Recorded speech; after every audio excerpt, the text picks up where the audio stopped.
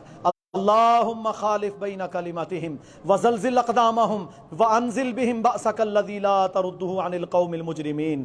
اللہم انصر الاسلام والمسلمین, اللہم اعز الاسلام والمسلمین, اللہم انصر المجاہدین فی کل مکان, اللہم انصرہم واحفظہم. ربنا آتنا فی الدنیا حسنہ وفی الآخرۃ حسنہ وقنا عذاب النار.